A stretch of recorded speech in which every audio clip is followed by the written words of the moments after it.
Got a question for you today. Do you think about death, and do you think about it biblically? One of my, probably one of my favorite preachers that I've listened to over the last few years was a guy named Timothy Keller. Of course, like everybody, I don't agree with everything he has to say, and I shouldn't even need to say that because the man clearly loved the gospel, clearly loved Jesus. And he passed away this week. He's 73 years old, I believe it was. There was nobody else that I know of that emphasized the finished work of Jesus quite the way that he did. No matter what sermon he was preaching, no matter what angle he was taking a look at, what verses he was examining, he always found a way to bring in the gospel of grace and forgiveness, whether it was dealing with friends, with relatives, with hurt, forgiveness, anger, bitterness, marriage, whatever it might be. He always tied it back to the gospel. It was like it's always found in each passage. Every passage points to Jesus, right? So my question is, do you think about death biblically? Here was his last little update before he passed away the night before. There was a health update. His son said, "Today Dad is being discharged from the hospital to receive hospice care at home.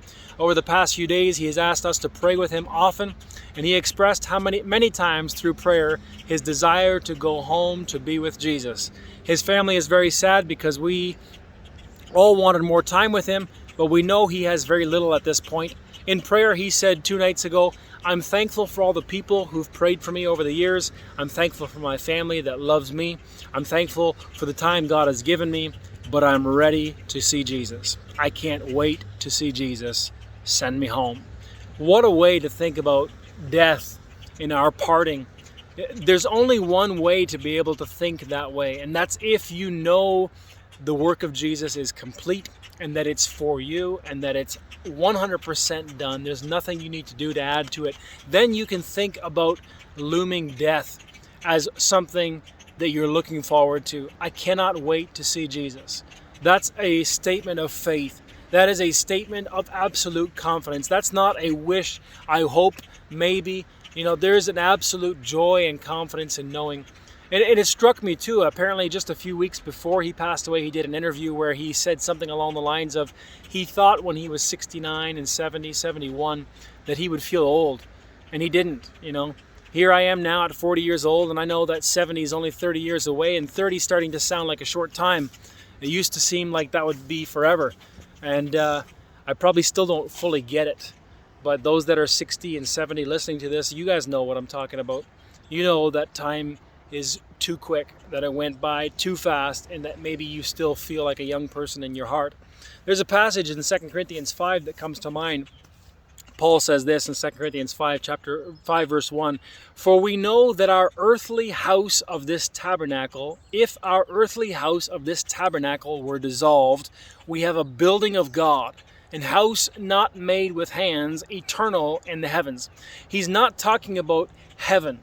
He's not talking about a church building. He's talking about this building, this body that we dwell in. We know that if our earthly house of this tabernacle were dissolved, if this body were dissolved, were to go into the ground, to be buried, to deteriorate and turn to dust again, we have an house in heaven not made with hands. We are going to get new bodies. He goes on and says, "For in this we groan." There should be in each of us as Christians a groaning, an earnest desire. For what? He says, "We groan earnestly desiring to be clothed upon with our house which is from heaven. If so that being clothed we should not be found naked." So he says we don't desire just to be dead, to be bodiless. We don't want our spirits just to be floating around naked. We are not looking forward to death. We are looking forward to resurrection. We are looking forward to a new body. We're not fearing death because we're not worried about death. We're thinking about the immediate consequences thereafter. And it says here that we earnestly desire to be clothed with our house which is from heaven. Verse 4 says, "For we that are in this tabernacle, in this current body, we do groan being burdened. Not that we should be unclothed." We don't just want to die, but clothed upon. We want to have new life, that mortality might be swallowed up of life. Do you feel mortal?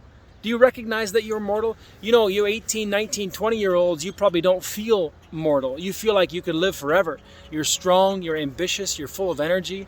You know, you got everything going ahead of you. Everything before you is opening up wide, and life just feels like it's going to go on and on. Those of you that have been through a few struggles and have had a few years tacked on to your life, you know that you're mortal. You know the aches and the pains and the groans and the deaths and the sorrow and the sadness and the sickness that can come upon you.